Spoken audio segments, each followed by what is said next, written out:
Man salaka tariqan yaltamisu fihi ilman salakallahu bihi, dalam riwayah sahalallahu bihi tariqan ilal jannah. Barang siapa yang menuntut ilmu itu menempuh jalan yang di situ dia menuntut ilmu Allah, maka Allah Ta'ala akan memudahkan untuknya jalan untuk ke surga. Begitu ya kawan. Nah begitu.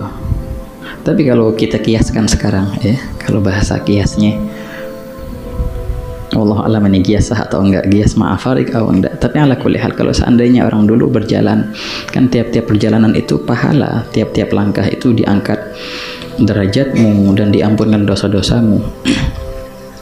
Ketika kita tidak bisa hadir majelis ta'lim, ada uzur lah contohnya, akhirnya kita terpaksa, tapi kita pengen untuk mendapatkan ilmu itu, akhirnya kita buka acara live streaming contohnya sekarang.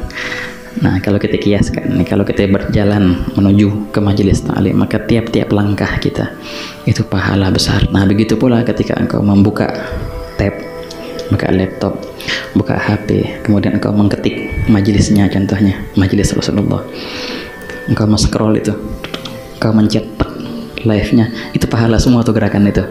Begitu ya kawan. Mungkin jangan diremehkan itu ya. Gitu kiasannya gitu. Kalau orang dulu berjalan, perjalanannya itu dapat pahala.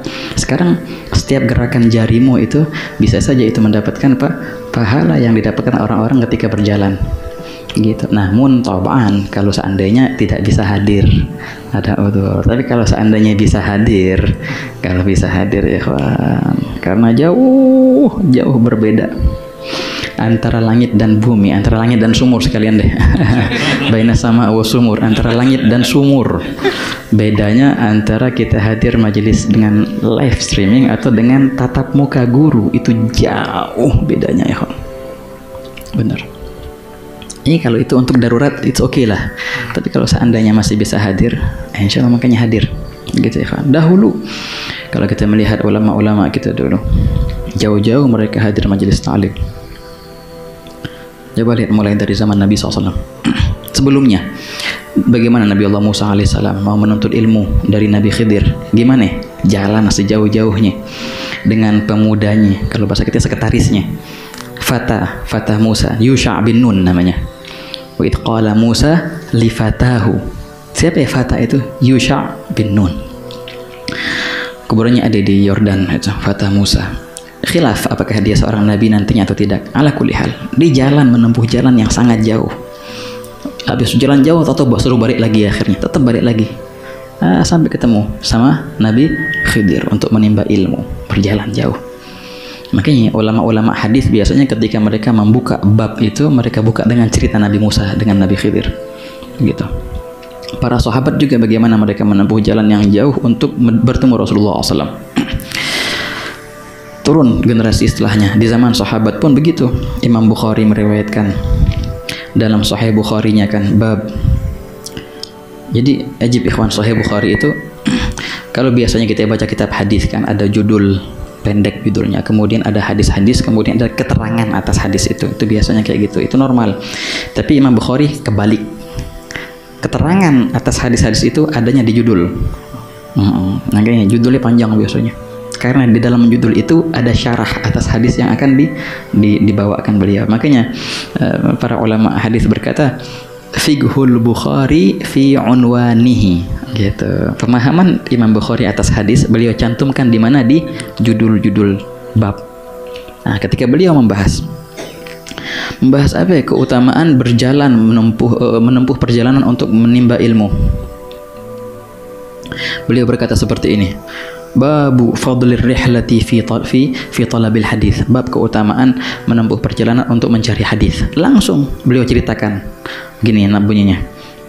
Warahala Jabir bin Abdullah masirata syahrin ila Abdullah bin Unais li sama'i haditsin wahid. Dan sungguh telah berjalan siapa ya? Seorang sahabat yang bernama Jabir bin Abdullah menempuh perjalanan sebulan. Kemana? Ke seorang sahabat yang senior yang bernama Abdullah bin Unais. Ngapain? Belajar, mondok? Enggak, cuma demi mencari satu hadis saja. Yang satu hadis itu beliau rela berjalan. Padahal ini sahabat ya, bukannya tadi ini sahabat, sama-sama sahabat padahal. Tapi karena sahabat ini mendengar bahwasanya hadis itu tidak ada yang mendengarnya dari Rasulullah langsung yang masih hidup sekarang kecuali dia. Padahal dia tahu bunyinya, kalau dia mau mengambil hadis itu daripada teman-teman yang lain, dia sudah hafal. Tapi enggak, aneh mau dengar itu hadis dari mulut orang yang dengar langsung dari Nabi SAW. Ini kalau dalam bahasa hadisnya sanad ali namanya, sanad yang tinggi. Jadi langsung antara aku sama Rasulullah cuma ada satu orang. Kalau aku dengar dari yang lain ada dua orang antara aku sama Rasulullah. Mencari sanad yang tinggi. Gitu. Imam Ibn Hajar Asqalani berkata, talabul al-ulu. Imam Ahmad bin Hanbal berkata, talabul ulu itu sunnah. Gitu. Mencari sanad yang tinggi itu adalah sunnah hukumnya. Makanya mati-matian dia hatta sebulan untuk mendengar hadis yang dia sudah hafal, tapi pengen aja tinggi derajatnya gitu. Sebulan. Hadaman Jabir bin Abdullah. Dalam cerita yang sama seperti Al-Imam Hasan Al-Basri dan juga Sa'id bin Musayyib diceritakan, ini yang nyeritainnya Imam Al-Zahabi dalam Sirah Alam Nubala. Juga Ibn Katsir nyeritain di Al-Bidayah wan Nihayah. Katanya, wa qata'a Hasan Al-Basri al-ayyama wal layaliya li sama'i hadis. Kadang-kadang Hasan Basri itu seorang tabi'i yang bernama Hasan Al-Basri itu rela menempuh perjalanan hari demi hari, malam demi malam demi mendengarkan hadis. Satu hadis kadang-kadang mati-matian dia. Itu orang dulu ya ikhwan, ya enggak? Orang-orang zaman dulu kayak gitu tuh, jauh-jauh datang dari dan mereka nggak peduli yang gurunya itu besar atau kecil. Kalau bahasa sekarangnya, maaf katin nih, dari habaib atau bukan. Selagi itu ilmu, datangi ilmu itu. Dahulu Sayyidina Abdullah bin Abbas, antum bayangin, Sayyidina Abdullah bin Abbas ini siapanya Rasulullah, sepupunya Rasulullah, misan Rasulullah kan, Abdullah bin Abbas bin Abdul Muttalib. Rasulullah Sayyidina Muhammad bin Abdullah bin Abdul Muttalib. Ini Abdullah bin Abbas seorang sahabat yang junior, ya kan? Tapi Rasulullah ngedoain gitu, Allahumma allimhu ta'wil, Allahumma faqihhu fid din wa allimhu at-ta'wil. Sayyidina Abdullah bin Abbas di masa kecilnya dipeluk Nabi SAW. Ya Allah, ajarkanlah dia ilmumu dan fahamilah dia ta'wil. Kata ulama, kalau seandainya Abdullah bin Abbas ini kerjaannya makan tidur tok, dia pasti jadi alim. Gitu. Kalau seandainya, ya doa dari Rasulullah, jaminan dari Nabi SAW. Tapi apa yang dia buat? Dia belajar. Sampai-sampai dalam ceritanya dia mendatangi seorang sahabat Ansar dari kalangan Ansar. Siapa? Sayyidina Zaid bin Thabit Al-Ansari. Seniornya sahabat. Ketika baginda SAW berpulang ke rahmatullah, Sayyidina Abdullah bin Abbas menimba ilmu dari sahabat-sahabat yang senior, di antaranya Zaid bin Thabit ini. Sayyidina Zaid bin Thabit juga seorang sahabat yang baginda kasih jaminan bahwasanya dia ahli faraid. Ahli apa? Ahli tarikah, ilmu warisan kalau bahasa kita. Ahli faraid. Afradukum Zaid. Kata. La ilaha illallah. Jadi dalam ceritanya Sayyidina Abdullah bin Abbas itu duduk di depan rumah Sayyidina Zaid bin Thabit, duduk menimba ilmu di depannya. Mau ngetok pintu nggak enak. Kenapa? Ketok aja pintu, tapi susahnya nggak. Kali aja dia lagi istirahat sama keluarganya, nggak enak aku ketok rumahnya. Jadi ngapain? Nunggu sampai gurunya itu keluar. Antum bayangin, ya kalau kita nunggu di sini mungkin berteduh di bawah pohon. Di sono kagak ada ceritanya apa depan rumah ada yang gitu-gituan tuh. Atap nggak ada, di bawah terik matahari. Oh bayangin antum gimana matahari sono, bukan cuma matahari, debu yang luar biasa. Sampai-sampai Sayyidina Abdullah bin Abbas disifatkan oleh para tabi'i yang lain itu kadang-kadang ini duduk depan rumah gurunya itu dan debu berterbangan gitu, dan sampai debuan, sampai kalau orang yang nggak tahu itu dikiranya patung. Saking debuan gitu, kuning semua kayak patung. Jadi diam, nggak banyak gerakan. Saking adabnya sama gurunya itu. Pas Sayyidina Zaid bin Thabit keluar, wahai sepupu Rasulullah, kenapa nggak ketok? Ane nggak tahu ente di sini, minta maaf. Nggak enak kalau ngeri kalau ane ngetok, ente ntar lagi istirahat terganggu. Minta maaf. Ala kulli hal, akhirnya ketika mereka berjalan, dalam cerita yang ma'ruf, Sayyidina Zaid bin Thabit punya kendaraan, punya kuda ya, kalau punya himar. Akhirnya yang naik itu Sayyidina Zaid minta Ibn Abbas yang naik, karena ini keluarga Rasulullah, sepupu Rasulullah. Ibn Abbas nggak mau. Aneh murid, ente guru, ente naik. Saya naiklah Sayyidina Zaid bin Thabit ini dibawa. Dan Sayyidina Abdullah bin Abbas membawa ini tali. Nah, seakan-akan itu budak. Itu biasanya kalau di Arab ya itu budak yang membawa tuannya gitu. Sayyidina Zaid bin Thabit nggak tega melihat itu, tapi Abdullah bin Abbas tetap bersikeras semuanya kayak gitu. Dan turunlah Sayyidina Zaid bin Thabit, wahai ibn ammi Rasulullah, wahai sepupunya Rasulullah, kenapa engkau lakukan itu kepadaku? Beliau berkata, hakadha umirna an naf'ala bi ulama'ina.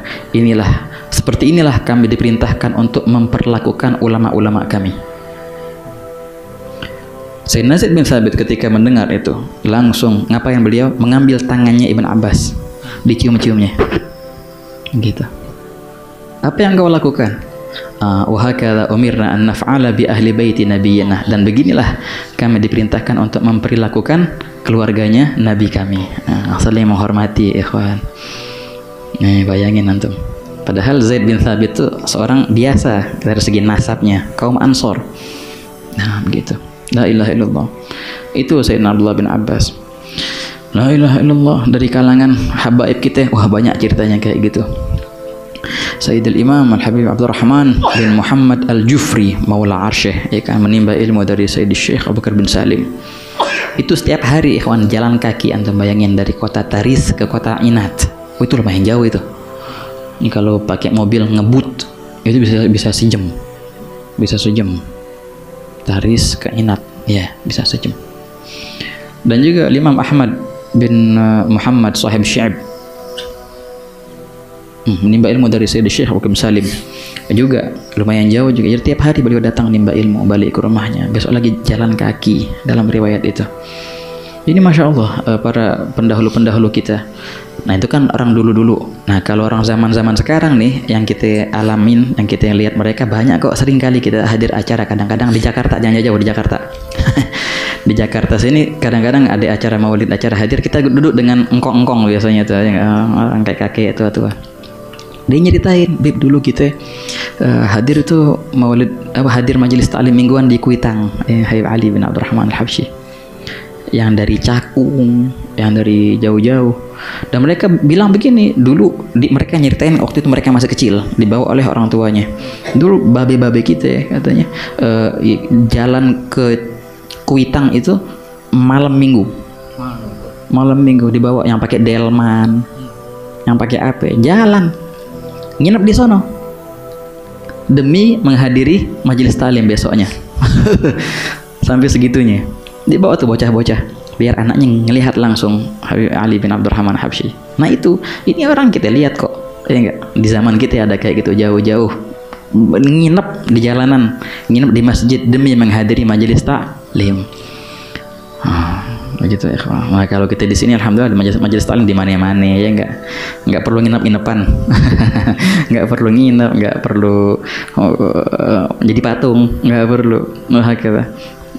Ambil motor jalan nyampe hadir di majelis taklim.